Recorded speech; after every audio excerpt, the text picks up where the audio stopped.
you find the right Rob Johnson DBLP page out of the 20 options, it's clear what a polymath is. He started out in combinatorics, then during his PhD he went did security stuff. Then when he was at Stony Brook, he bumped into Michael and Martin, and he started doing memory stuff. If you look at recently, he has papers in SODA, he has papers in OS conferences. So he's very, very much a polymath. So, well, thank you. All right. This talk is going to be a technical talk with insights about how to do systems plus theory research kind of sprinkled in amongst the technical steps that go on. And it's the story of mosaic pages, which Martin alluded to in his talk yesterday. This graphic I chose, obviously, because it's this pretty mosaic to go with mosaic pages. But I also thought it illustrated a systems plus theory project because it's got a systems researcher. It's got a theory researcher. It has a gap in the literature that maybe needs to be filled. And it's got a couple of real-world problems that need to be solved. So that's why I chose this mosaic. And I was hoping someone would ask, who's the third guy? So the third guy is me, because I am neither a systems nor a theory researcher. OK.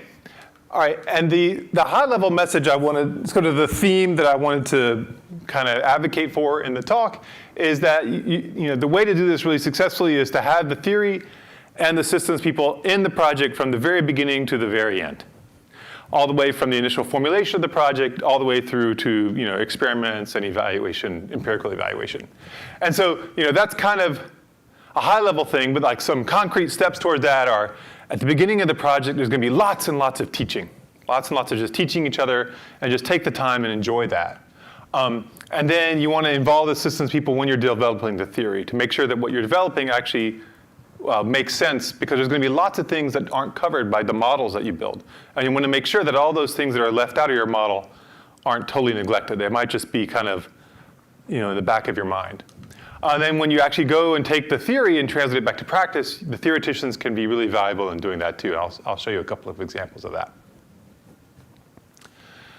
This is in contrast to another vision of how theory and systems work. It might happen. I'm saying this is not the way to do it. But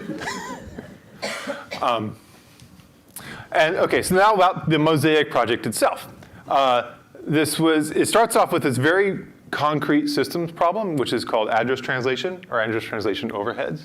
And then out of this problem, we developed this theoretical hashing result called iceberg hashing, which is interesting in its own right.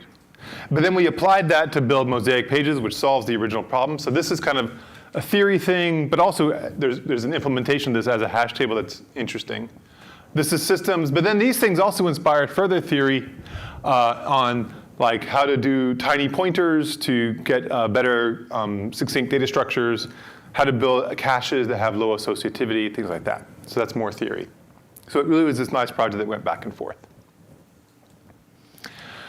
All right, so how did it begin? As Martin said in his talk yesterday, he and Sudarshan and Abhishek said, we're going to have weekly meetings and just figure out what to talk about.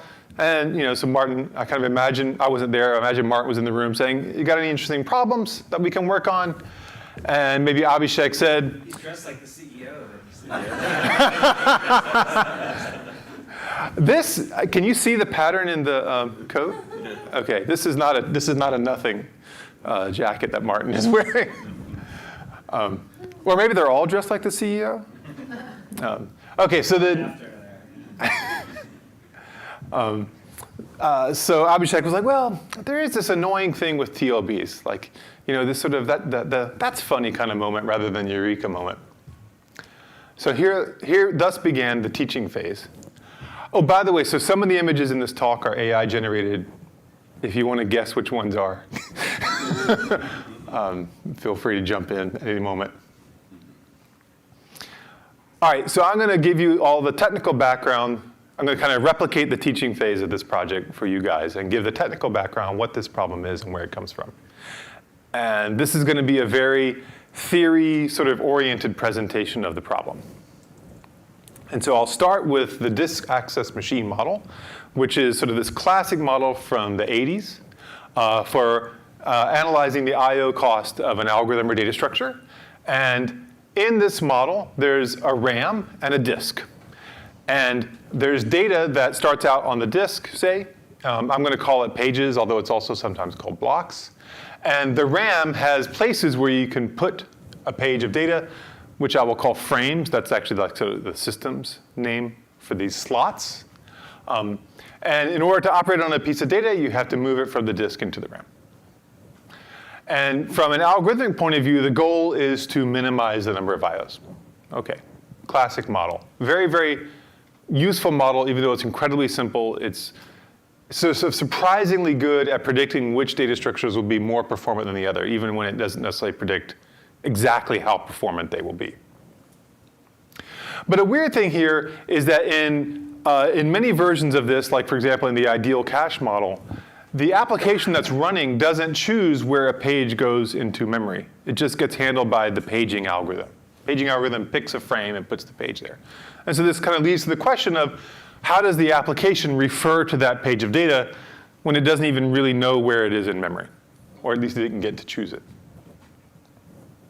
So far, so good? All right. And so that's where virtual memory comes in. This is all super basic stuff to review here. I hope everyone's OK with that.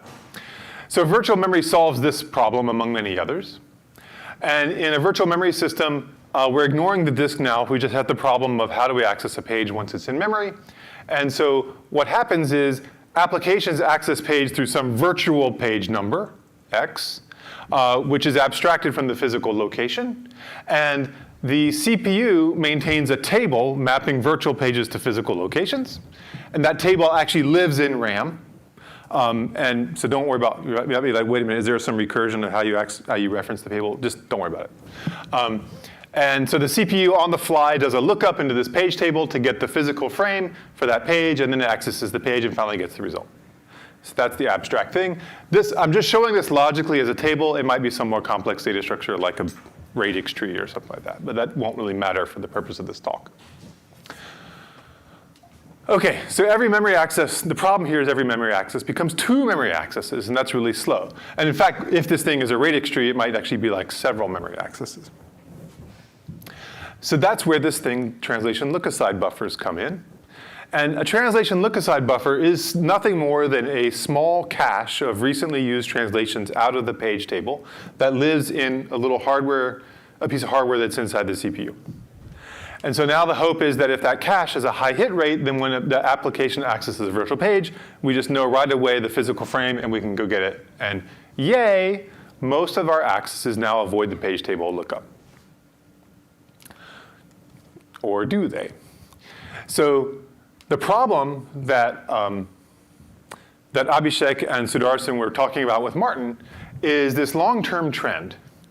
And so you might view this as a sort of emerging hardware thing. It's not really new hardware, but it's a trend that's making this problem become a new thing, which is that the sizes of TLBs have not really gotten much larger over many years.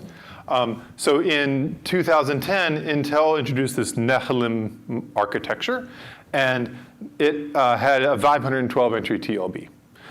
If you are familiar with the technical details, the actual TLB in the CPU is a 2-level TLB. There's like a small one that had like 64 entries and a larger one that had 512. So I'm looking at the larger one. And I think this is the first year they actually had the 2-level TLB. But that doesn't really matter. The big point here is it had 512 entries. So 15 years later, they had managed to grow that by a factor of 3 to 1,500 entries. In the interim, of course, RAMs got much, much larger. They didn't necessarily get a whole lot cheaper, but they got a lot larger because people just needed more memory to do things like graph processing and AI processing and things like that. And so what that meant is that this TLB could have a much, much lower hit rate. And so as the hit rate went down, the address translation costs went up. And in fact, there were some benchmarks that showed that there are certain applications that spent over half their time just doing page table walks. They weren't doing useful work. They were just doing virtual memory work. OK, so here I'm going to jump in with one this is a moment where I'm going to step back and say, OK, one lesson, one piece of advice I have when doing this kind of work is that we don't wake up for less than a factor of 2. And I think there's 2 reasons to kind of keep this in mind when you're doing theory for systems work. One is it keeps you focused on transformative gains, but it's also like a safety margin for what you're going to lose to all the real world stuff that gets tacked on to your core data structural innovation. So this is a phrase we said in the Better FS group, an earlier project that Martin and Michael and others, and Bradley and Don Porter and other people did. And I didn't know where it came from. So when I was making this talk, I went and looked it up. Does anyone know where this expression comes from? We don't wake up or we don't get out of bed for less than a. And who said it? Yeah, Linda Evangelista. Like she was like some supermodel in the 80s or 90s, and it was very controversial. That she said we don't get out of bed for less than $10,000 a day, and it was but it's a great expression. I think everyone should use it. Dead people in bed. All right. So why aren't TLBs getting larger? And this is this is going to be an example of another thing that Martin described, which is when you're doing cross-disciplinary research, at some point you can just cut the line and say, I'm not going to be an expert beyond this point, and I just have to defer to my colleagues. So my colleagues tell me the TLB is constrained by area on the chip, it's constrained on the power that it can consume, and it's constrained by the heat that it can generate. So they say this is pretty fundamental. The TLBs are not likely to just suddenly start growing really by a large amount. Okay, so what does that leave us for this design space? If we kind of view the TLB as basically this table, there's sort of 3 dimensions. Increasing the rows, it turns out, is really hard because that's sort of more area that you have to do searches on in parallel. Increasing the bits per row is sort of, maybe we can do a bit of that. That might increase the area, but it won't increase that, you have to do this massive search across all the rows. But changing the internal structure is wide open. That's fair game.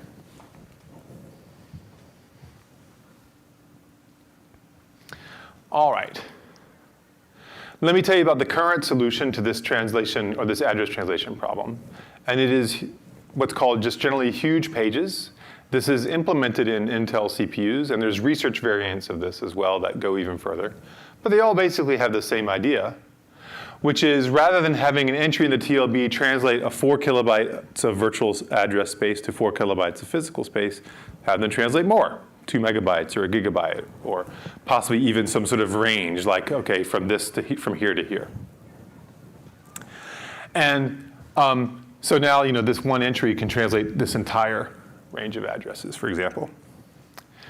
Now, the problem with these is that they have variable size translation units, and the target of any translation still has to be physically contiguous in memory. Okay, sorry. So, this can actually really help increase TLB reach. If you actually look at 1,500 entries by 4 kilobyte, that's 6 megabytes you can reach with your TLB. Out of like a terabyte of RAM, that's like less than 1% by quite a bit. Here, now with 2 megabyte translations, you can get like a few percent of your RAM. So that's better. But the problem is memory fragmentation, where you can have enough memory for a new huge translation to come in, but it's all fragmented, so you don't have any place to put it. And there are 3 basic approaches people have taken to try to solve this problem. One is, well, when I'm faced with a situation, I could evict a troublesome page to make room, but that's going to increase your I/O.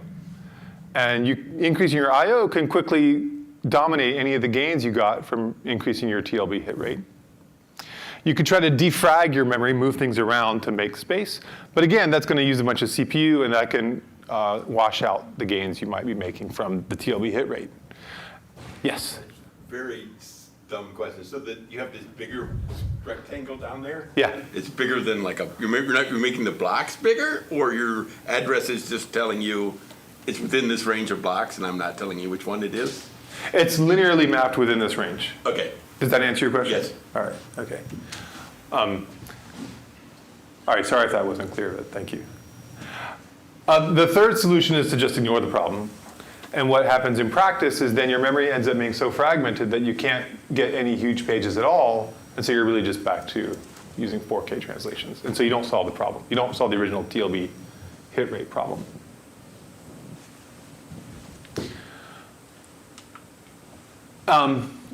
For people looking for open problems for things to work on this semester, this semester, that's right. Yeah, I'm back in academia.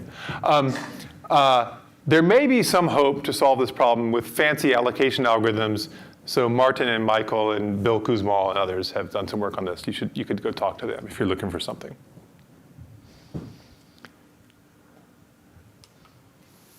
Okay, so let's kind of survey and sum up what are the requirements. We want to increase the hit rate. We don't want to increase the I/O. We don't want to increase CPU. We don't want to increase the rows. We don't want to increase the bits per row too much. And we're going to have to keep TLB lookups fast because they occur on the fly. And probably some other stuff that we don't even know about. Because another thing that happens oftentimes when you're doing research like this, and Martin talks about this all the time, sometimes complaining, sometimes pointing it out without complaining, that oftentimes you don't even realize something is a requirement until someone suggests a solution that breaks it. Because you never even dreamed that someone would consider breaking that rule. And so there will be some stuff that will come up later in the talk where it was like, oh, no, we can't do that. No. And it was actually really important. So that's why it's really valuable to keep everybody involved throughout the whole process. All right, so now let me tell you about mosaic pages. We're going to kind of build it up in steps. The first step is I'm going to introduce a concept called a mosaic page. Very simple concept. It's basically like a huge page. It's just a collection of regular pages. So maybe this is a mosaic page with k equal 4 regular pages in it. And so now when you look at a virtual address, you can think of it as the first few bits specify the mosaic page. Then there's some bits that specify the page within the mosaic page. Then there's some bits that specify the cache line within the page. And then there's some bits that specify the byte within the cache line. And so now a mosaic TLB, we can think of it as looking like this. We have these very wide rows where the key for the table is a mosaic page. And then you just get all the physical locations of all the pages within. This is not what we're going to do. We're not done, but this is sort of a stepping stone. And each of these pages can be mapped independently. So we don't have this physical contiguity requirement. Okay, but we made these rows really, really huge. So the next step will be to solve this huge row problem.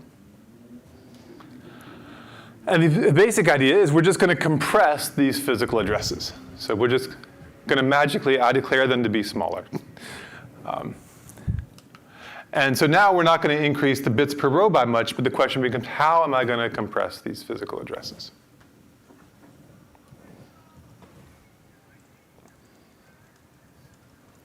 So if we can solve that problem, then we'll be able to get a TLB that can translate all these pages in a mosaic page without requiring more bits per row. Question? Yes. So in this diagram, M is the mosaic page address. Yes. But why are you writing P1 all the way through to Pk separately? Like, isn't that just one bunch of bits that with different values gives you a different page?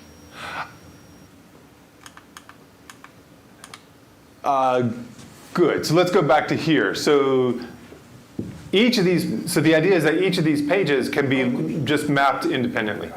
Oh, that's actually, okay, that was the question. Great. Because they don't have to be contiguous, is what you said, right? That's right. Yeah. So you can imagine a simple version of this is, I just map them wherever I want. Totally free. But then the question is now, do I have to specify a lot of bits to specify each one's location? So the next part is, how am I going to compress the locations of each of those pages? Okay, I'm glad to clear that up.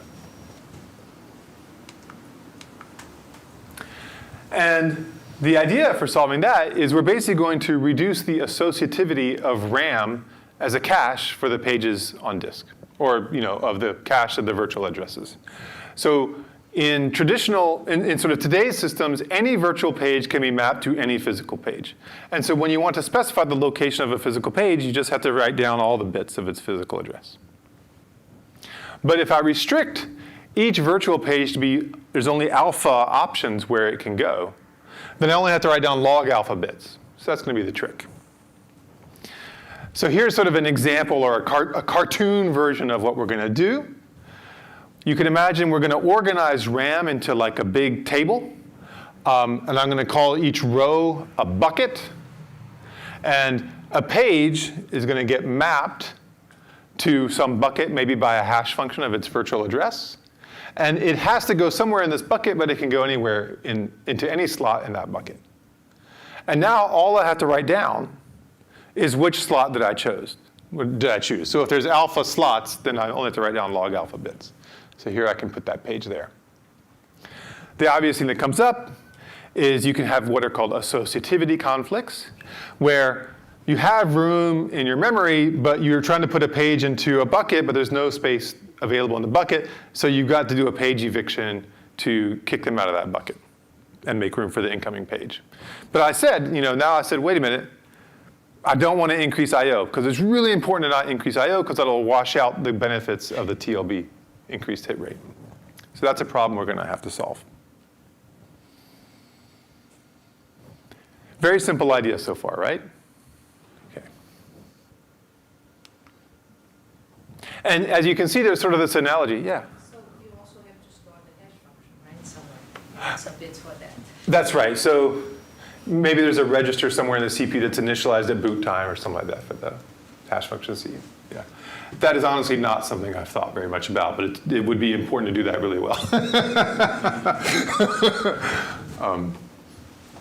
So there's sort of this analogy between this virtual memory system and hash tables. Like, we want low associativity in the virtual memory. That means you kind of want small buckets in the hash table.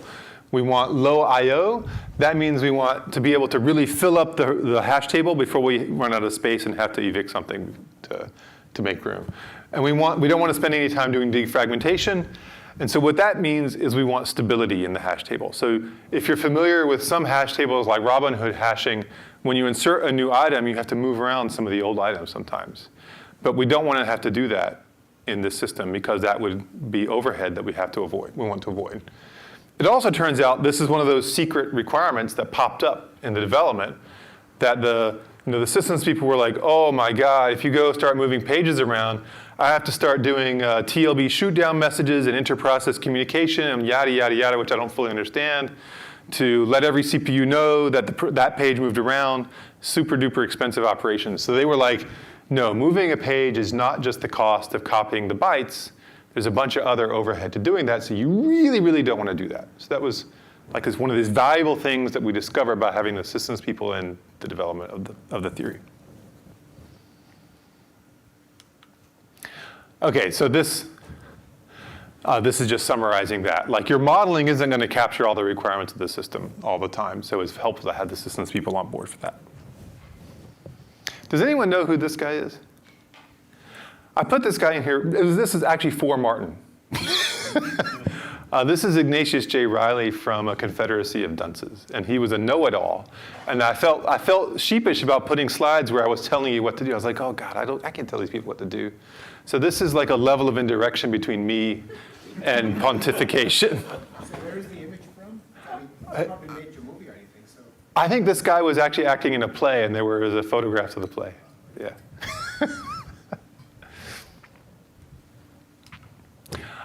Okay, so we now have these idea for what we need in a hash, this hashing structure for our memory, and that's where we're going to get iceberg hashing from. So let me tell you about that. So our initial idea, which we came up with in it was at a dog stool, and this was like one of these very memorable meetings. I don't know if you had these memorable meetings where it was like suddenly there were these breakthrough, and it was just, this launched the project. One meeting that really got the project going. And this is what happened at that meeting. So we were like, oh, we're just going to use power of two-choice hashing.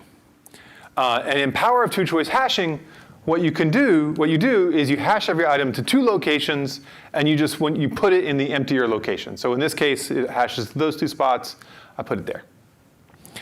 And there's this beautiful theorem that says if you have, say, n over h buckets, and each bucket has h plus like order log n slots in it, then you won't and you throw n balls into the system, then no bucket will overflow with high probability. classic result. And it's amazing because it's really saying that the variance in the bucket occupancies will be really, really small, log. And the constants on this are fantastically good too. And so, what this means, for example, if we make h be, oh, whoops, this got formatted funny. If we make h be sort of asymptotically larger than log n, then this stuff, we're sort of allocating n buckets plus a little bit more, then this becomes a low order term. And so it's like there's some low order extra memory that we're using up. And so we can get small buckets, like maybe the buckets are log. We get high utilization because this extra space we've allocated in each bucket is a low order term.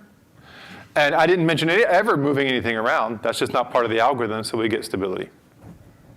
So we were super excited. We were like, oh, this is totally going to work. But then we realized it does not.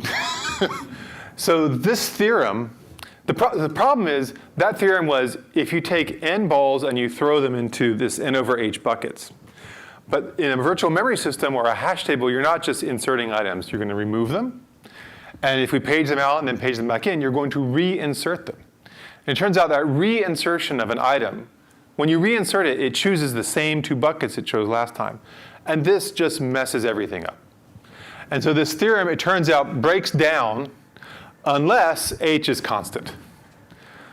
But on the previous slide, I said, oh, we've slam dunked this thing as long as h is little omega of log. Well, so we got a problem.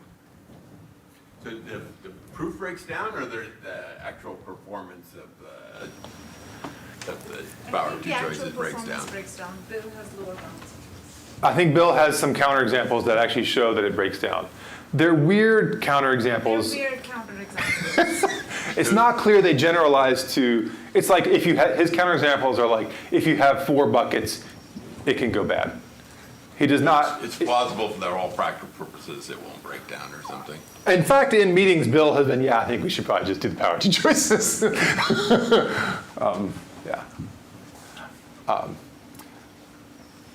But we don't know that it works, so we have a safety plan coming up. All right, so the way we're going to solve this deficiency in the existing theory is to introduce iceberg hashing. And iceberg hashing is going to balance the effects of single choice hashing and two choice hashing to get everything that we want. And so what we do is we have a front yard where we're going to use single choice hashing. And the total size of the front yard is going to be n. So this is basically going to be size just right to hold our stuff. Like it's going to be divided into n over log n buckets and log n slots per bucket. Actually, this might be, these are probably big O's. I'm sorry, I left off the big O's. And then we're going to have a backyard that uses power of two choice hashing. And it's going to have also n over log n buckets, but they're going to be of size log n. And so the total size of this is actually the same as what I showed you earlier. And we're going to use single choice in the front, two choice in the back. And that shouldn't, okay. And the idea is that the amount of stuff that overflows from the front yard to the backyard will ensure that at all times, the average occupancy in the backyard is order 1. In other words, it's going to be, the backyard is going to be operating in the regime where h is equal to big O of 1. And so that theorem now works.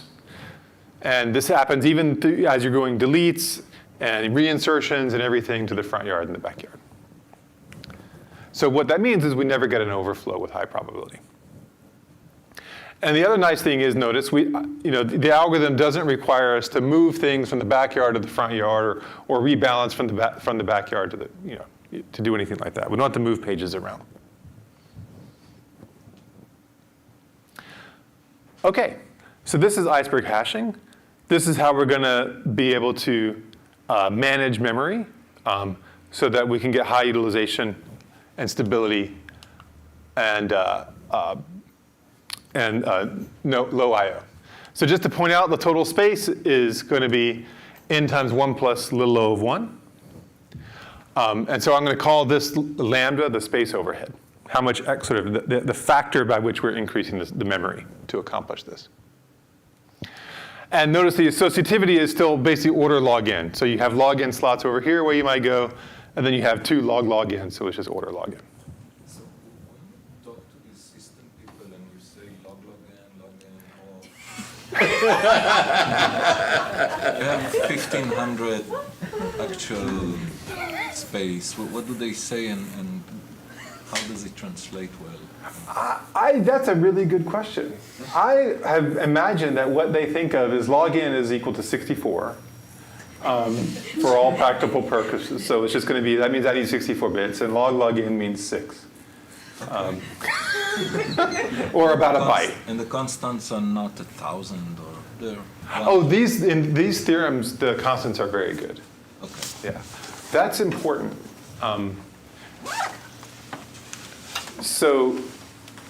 But that's sort of, we've empirically determined that the constants are good. I mean, that's certainly how I think about it. It's like log n, when I'm building the actual system for like a 64-bit address space, log n is going to be at most 64. It might be less, but it's maybe about that big. Does that actually answer the question? Yeah. Okay. All right.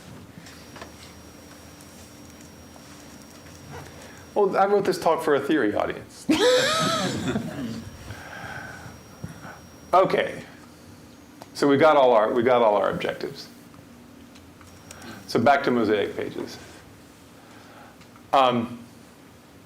So the main Mosaic theorem, it's this kind of cool black box construction. This also came out of that Dagstuhl meeting. And so this was really very memorable. We had a bunch of systems, a bunch of theory people in one room.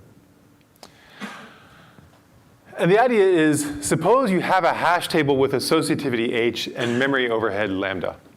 And suppose you have some paging algorithm A where its decisions don't depend on like the physical location of pages. Like LRU, right, doesn't care exactly where that page is in memory, just cares when it was last accessed. And you can make clock work in kind of the same way. Then what you do is basically you can take your paging algorithm and run it where you tell it you've got M memory. But what actually happens is when it wants to put a page into physical memory, you actually just put it into the hash table where you've given the hash table lambda M, a little bit extra memory. And what you get by doing this is that with lambda memory augmentation, we can get a virtual memory system that has associativity alpha, but the I/O of a fully associative version of A. So what we're doing is we're trading off associativity. We're massively reducing the associativity from full associative down to alpha, but at a cost of a little memory overhead.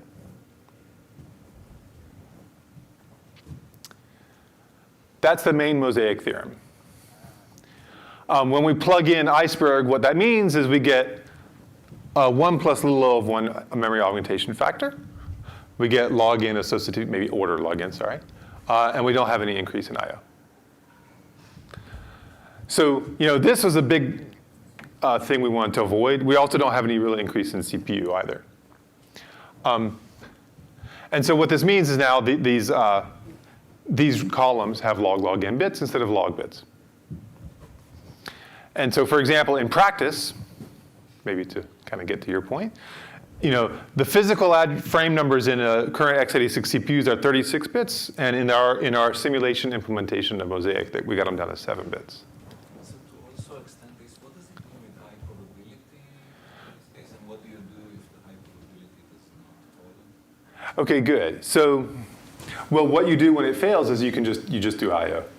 Okay. You just do swapping. So the system doesn't freeze up or anything like that. Sure. With high probability is a standard definition of with high probability, like that there's, for every C. Okay. Thank you for not making me do it on the fly. But as you increase the constant in the big O, the probability goes down, polynomially, not polynomially in by that constant. Polynomial. Okay. Yeah.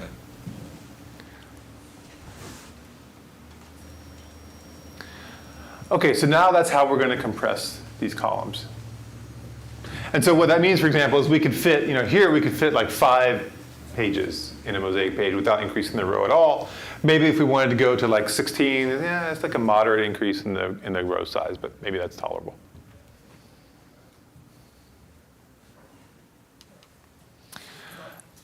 Okay. Yes. Could you give some intuition? What is the impact of getting the associativity involved? Because typical caches are like fully associative, and is there any impact on the quality, anything, or like the performance, or what's the intuition here? Right. So many caches in hardware are like set associative. They have this small associativity, and they're all basically single choice caches, right? Like in the hardware, they don't have many guarantees on how much the cost is in terms of associativity conflicts compared to if they were fully associative. What we're doing is we're showing that by using this power of two choice trick, we can get down to log-in associativity without increasing the costs. Well, with this memory augmentation factor. I'm not sure if I'm answering your question. So is it too naive to think that high associativity means that the utilization is going to be better? Is that a simple model? Yeah, that's probably right. So for example, that overhead is order log log in, right? So if I made the bucket size log in, well, okay, then the overhead is log log over log. But if I made the bucket size log squared, well, now the overhead is log log. It's still just log log, right? Over log squared. So it's going to be higher and higher utilization. So we can kind of tune that parameter to get higher utilization. That's right. Okay. And actually here I want to stop and actually have maybe a discussion. Because one thing that I've seen happen repeatedly is that the theory doesn't quite prove the theorem that you really wanted about the system. It proves something interesting, but not quite right. And memory augmentation is a great example of this because it's basically counterfactual.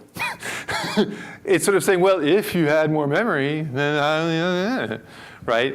And I have literally had systems people come up to me and sort of confront me about the Slater-Tarjan result, which says that LRU with 2M memory only does a constant factor more IOs than the optimal algorithm with M memory. So it's saying LRU, if you give LRU extra memory, then it doesn't do more than a constant factor worse than this optimal algorithm. And system people come to me and say, I don't care about a system with 2M memory. Why should I care about this result at all? And it's sort of this weird contradiction in my mind because in the theory community, this is considered basically, well, we're done, LRU is good, let's go home, right? Do other people actually have that kind of feeling about LRU? And am I the only one? No, I mean, I've had that conversation multiple times. Oh, well, okay, great. So have you ever come up with an answer where you feel like you've satisfied the systems person or? I mean, well, I don't know, so, wait 2 years. I mean, I know that it's slowing down, right? No, but that's what I say about speed, with speed augmentation. People say, wait 2 years and your machine is going to be twice as fast. So it's not it's not like a constant, the speed of a machine is not a constant of nature, right? It's just what it is. So that's how I answer Not that anymore. question. Does that satisfy them? Sometimes. I have a different answer. Okay. So my answer is more that like all the theory results are to compare algorithms, right? So the idea is like if you have an algorithm which has this result versus an algorithm which doesn't have that result, right? Then LRU is better on 2M memory than this algorithm which doesn't have this result, right? So it's not to compare against opt. Comparing against opt is like a theoretical construct, right? But it's what you really want is to compare LRU with like whatever else, right? And the question is, this whatever else you want to compare against, like you're using the same memory for them, right? Like That's that's my answer. That's pretty. I like that one. Yeah, mine's even more. It's just circumstantial evidence that this is like your blood type matches or something, right? It's not definitive, but it's some evidence that maybe this is a good algorithm. Yeah. Yeah. Yeah. I mean, I thought about it too. I was like, the best I can come up with is it says, well, it just upper bounds how much extra money you have to spend to get the guarantee you want on the performance or something like that. Like, that's a very concrete statement that you can say about the real world. I haven't tried that one out on a systems person yet. We'll see. But this is, okay, so I'm glad to point out, like, oftentimes these theorems they're kind of circumstantial, or they're comparing algorithms to algorithms. They're not really making a statement about the real world. But they're still, we have to try to make sure that they connect up with something that the systems people really care about. So again, back to the pontification, the point is that you often can't prove exactly what you want, and the goal is to co-design the model and the theorems to achieve simultaneously provability and usefulness, or convincingness or something like that. And that's where keeping the systems people in the loop can really be valuable.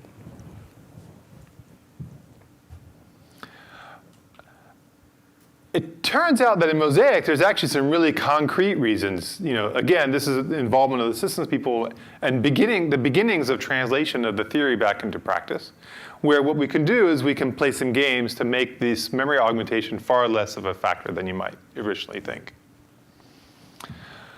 So this is going to be why the memory augmentation is okay, systems version part 1. So one thing is, we reduce these TLB entries to log bits, but I didn't talk about the page table. And the funny thing is, well, the page table has to store these pointers too. And so we can apply, we can store them now using the same technique. So in fact, the page table will get smaller. And if you do your parameters just right, the factor by which the page table will get smaller will be larger than the memory overhead, the memory augmentation overhead for the hashing. So you actually end up with a system with more usable memory than you would have had before. That's reason number 1. Systems reason number 2 is we can just start playing games. So there's all these empty slots in the hash table, but when LRU evicts a page, we don't have to erase it. We can just leave it there, but pretend that slot is empty for all practical purposes. So, whoops, what did I just do? Uh-oh. I hit the wrong button and now, okay. So for example, if we want to allocate a slot for a new page, if it goes to the front yard, we just treat these all as empty. If it ends up hashing here, so it has to go to the backyard, when we're doing the occupancy comparisons, we just ignore all these ghost pages. So like this would have occupancy 1, this would have occupancy 0.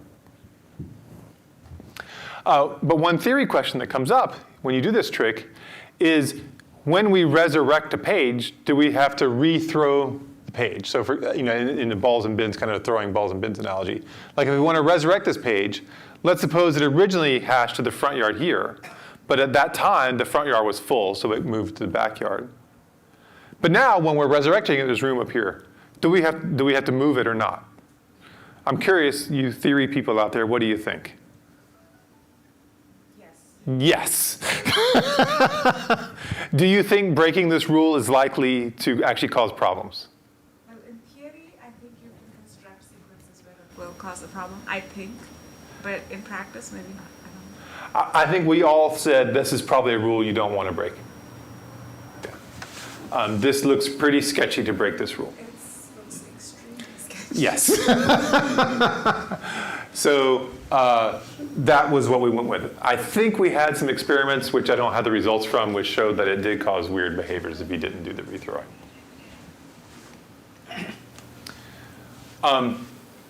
Now let me show you another example of bending the rules. And this is sort of an interaction between the systems people and the theoreticians.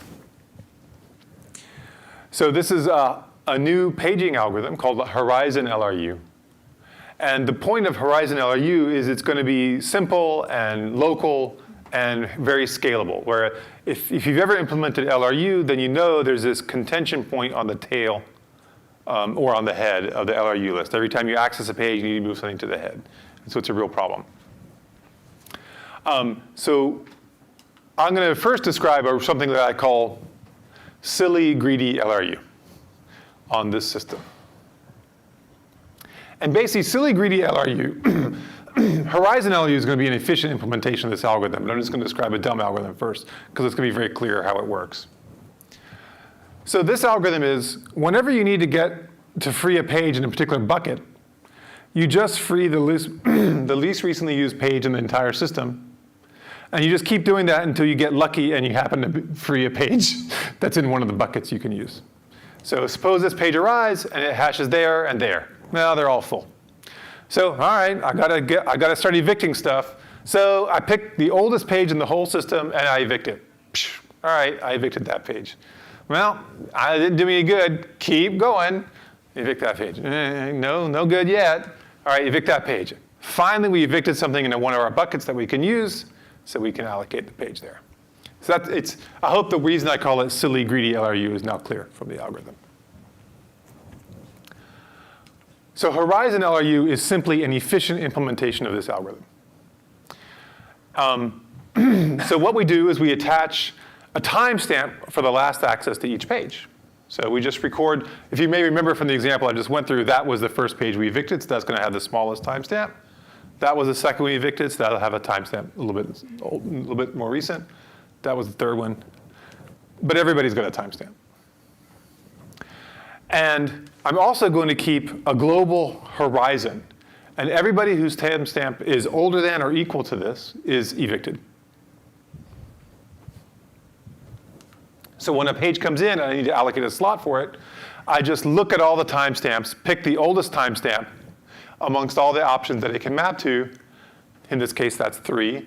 I update the global horizon to be equal to that oldest timestamp, and now automatically, all these pages have just been evicted. So they're gone. And now I've freed up a slot in my target bucket, and I can put the page there. So this is an implementation of Horizon LRU where just by looking at the slots in my target buckets, I can run LRU until I free a slot. Now, this actually is bending the rules of the theory, because the theorems, although I didn't state it in the slides, they are against an oblivious adversary where the sequence of insertions and deletions does not depend on the random choices of the hash table. Are you raising your hand? Yeah, go ahead. Why do you have to delete the other ones as well? You don't need them right now. So you can combine this with the ghost mechanism I mentioned earlier, where they become ghosts. Why even that, like, for example, like you don't need to maintain the global timestamp because that will take a lot of space as well. Why not you just maintain the timestamp across the associated certivity? So if your associated certivity is log n, then you need log n bits, and only delete the oldest one within that like bucket or buckets. So the idea here is that we can roughly simulate. So all these proofs are sort of like simulation arguments. Like, okay, this is going to be basically the same as running LRU on a fully associated cache, where instead of evicting a few pages, we evicted several pages.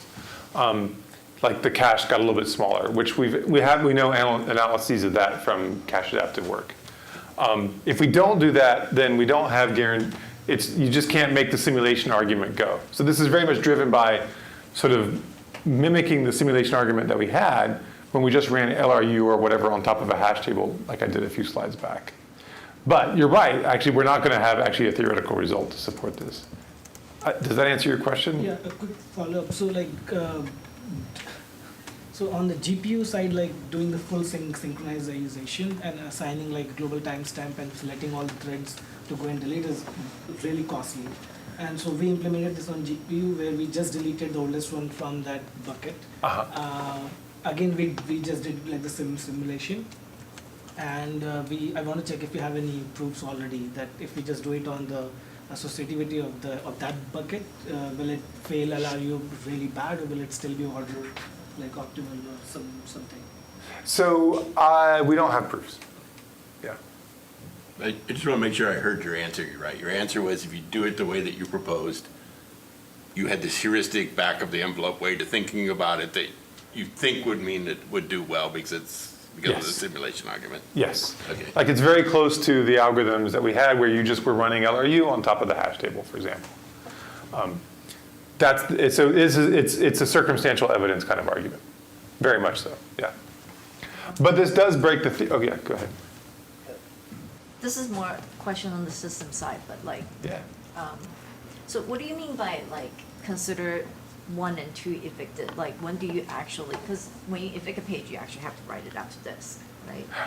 Right, okay, so if it's dirty, then you could, That's a detail I had not considered. Like, do you write it out immediately as soon as you, so if this page, where it was, here, I forget. If it becomes a ghost and it's dirty, do we write it out right away, or do we maybe write it out before erasure? I don't know. Didn't think that through. I just have a follow-up on questions. If you didn't have the backyard, because I don't understand exactly what the backyard is, then you could run LRU on each of the caches that you have in the pen. You could have a priority of caches. Let's say you start with the one that had the least recently used item, but the way you don't need to delete until you get to the cache that you have in question, no? Or maybe you don't even need to go cache by cache. You just go to the one you have and delete the least recently used element in that cache. So I think your question. That is the part I don't understand very well. Just to make sure I understand the rest. I think your question is very similar to Prashant. Exactly. You're basically, which is what the hell, basically. Why do we do this? I Do you- think in the front yard it would be fine to not do it, right? But if you don't do it in the backyard, then your loads are different than they would be if you've done the original thing. Yeah, the backyard. So when you're inserting into the backyard, you might not insert at where you would have inserted otherwise. And now, like whatever reinsertion problem you had earlier will raise its head again. But then I'll have a follow-up question after the talk. Whether you really need the backyard. I didn't understand why you needed that from the balls into bins problem. Okay, But we can talk about that later. actually, let me go ahead and explain that, because I think I can do it very simply. What was that age that you had there? I forgot and then you moved on. Oh, I apologize. No, that's okay. It's not your fault. No, let me give you, I can actually explain why we need the backyard really easily. So let's suppose I throw n balls into n over log n bins. Then sort of the turn-off bound type argument, the variance in the occupancy is going to be plus or minus order log n. I think it's order log n. Is that right? Anyone turn-off expert can So this confirm? is single choice? Single choice. Yeah. Yeah. Yes. And so there are going to be some bins that are basically nearly empty and some bins that are way over full. And that'll cause a lot of I/O. So if I want to make that, so the variance is going to start off around log n. If I get really, really big, then it becomes something different. But for small bins, small average occupancy, the variance is log n. So if I want to have a high utilization rate, then the bin size has to be like bigger than log n, maybe log squared. And in fact, you could build this system using single choice where the front end is just, where it's just a front yard and all the front yard buckets are like log squared big. And then the variance would be log. And so that means you would have to allocate a log overhead in each bin of size log squared. And so that's a lower order term. Great, we sort of succeeded, right? So does that, first of all, do you understand that construction so far? Good. Okay, but there's two problems. One is the bins are now log squared instead of log. Now, in terms of bits, you're going to say, well, that's still log bits, but it's still a lot more bits actually in practice, like 14 instead of 7 or something like that.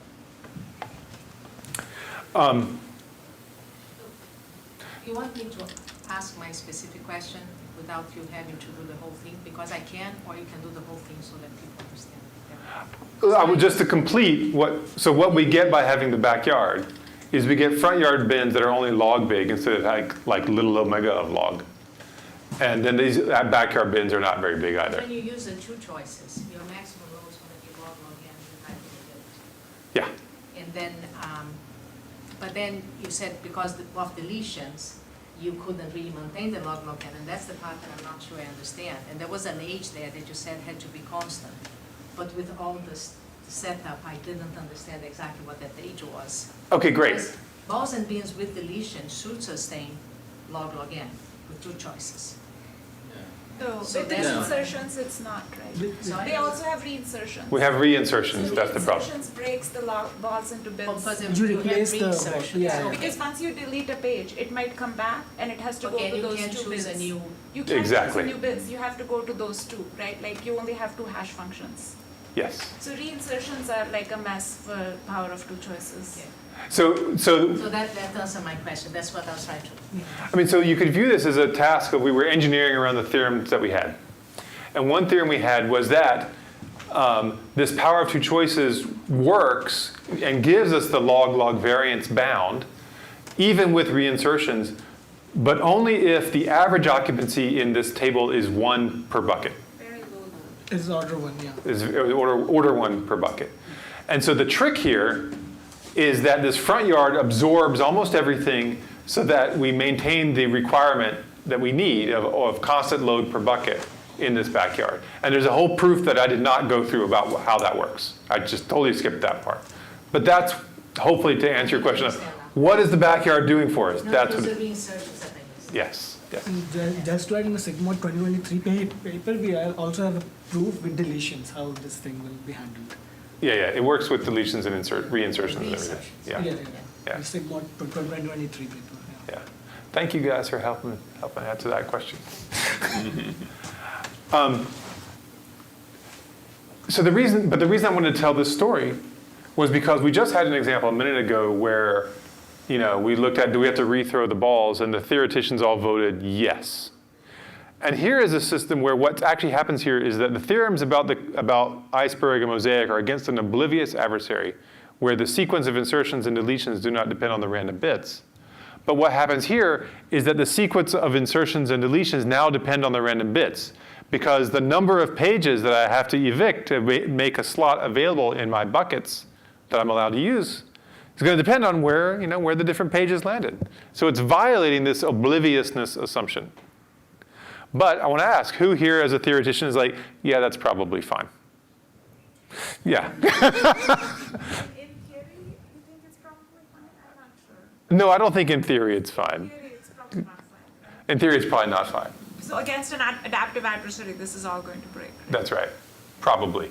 But in practice, it's probably. But In practice, how it would you get the seems fine. feedback that where is my page? Like, because in adaptive filters, we have some sort of feedback, like with a timing attack. But here, what will be the attack, like use case? Well, I think you could do timing attacks to detect a page had been evicted out and then possibly use that that. the page got evicted. So you'll know what you can reconstruct your hash functions from. Yeah. Like for That will after take long ages- enough, you can. That will take ages to learn that information. Like, Well, that's why, in theory, it's a problem. Yeah.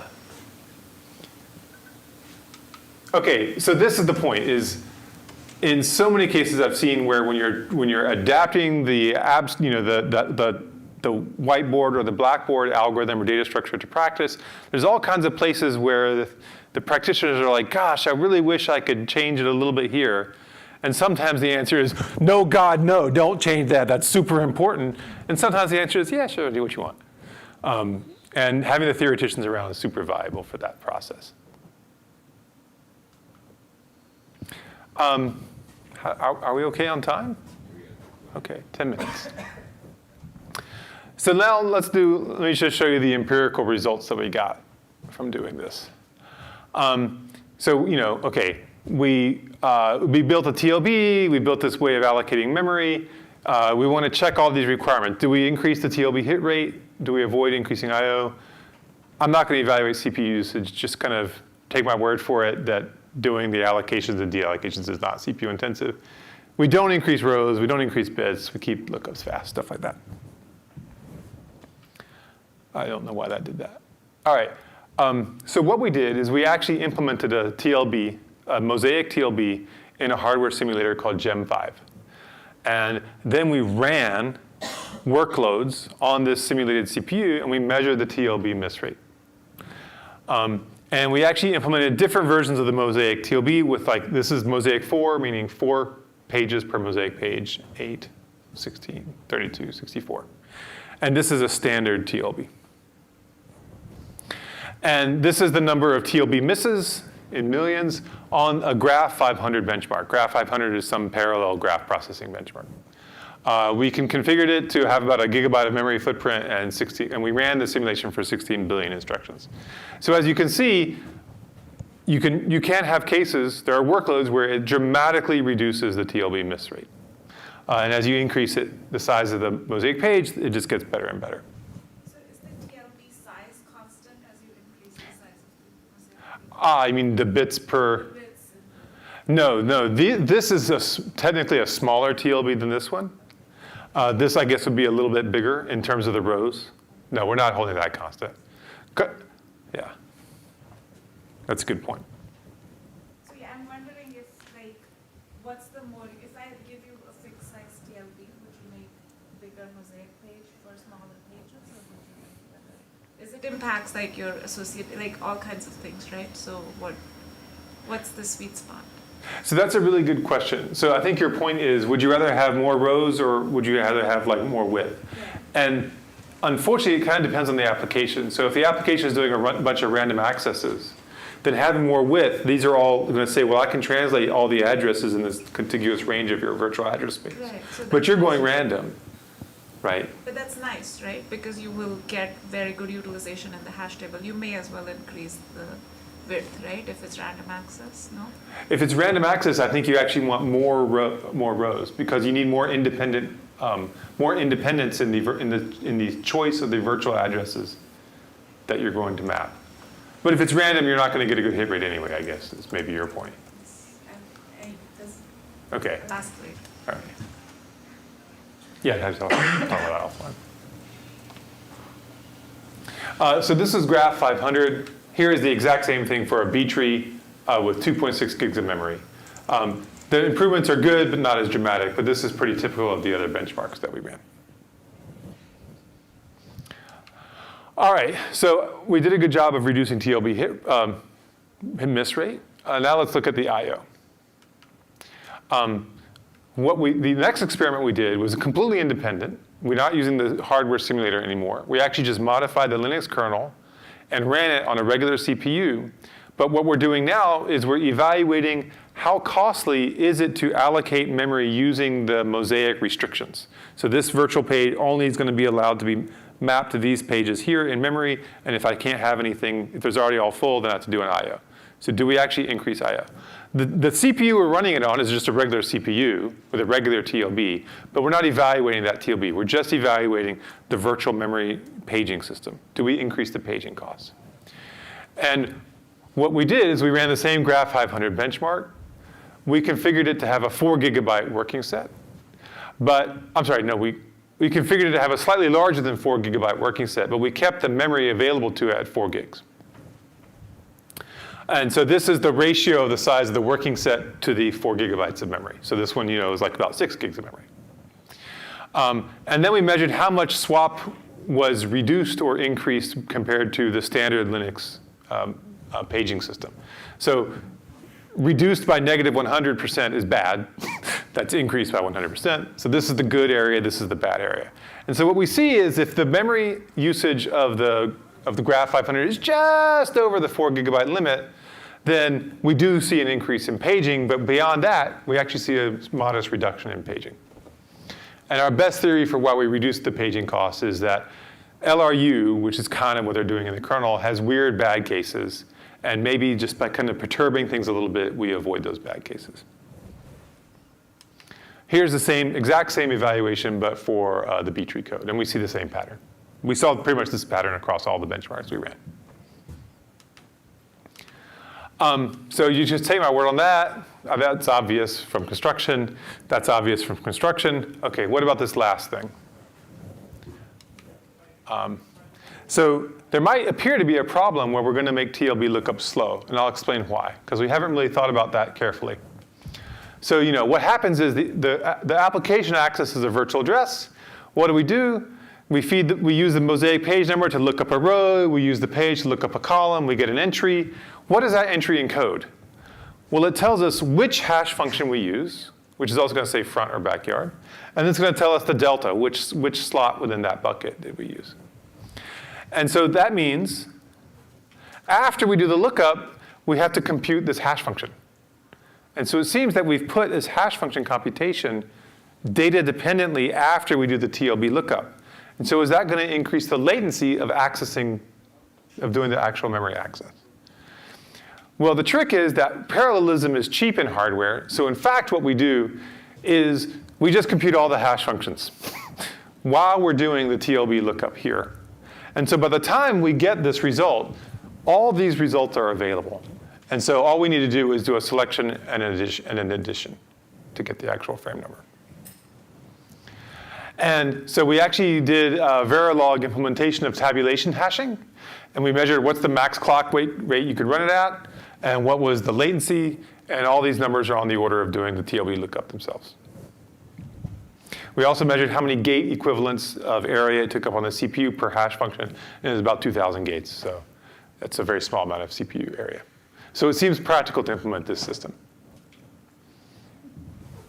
So you notice that this is again, I'm going to mention this point. This is a aspect of the system that was not captured by the modeling at all. So this is really nice to have the systems people around to check this, because these can be really important for the practicality of the system you propose. Okay. So hopefully, hopefully there's some ideas here that you can use to bridge the world of systems and theory research. All right. Thank you.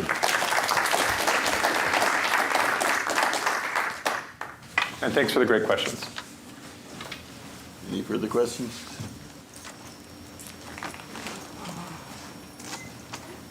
All right, let's thank Rob again. Thank you.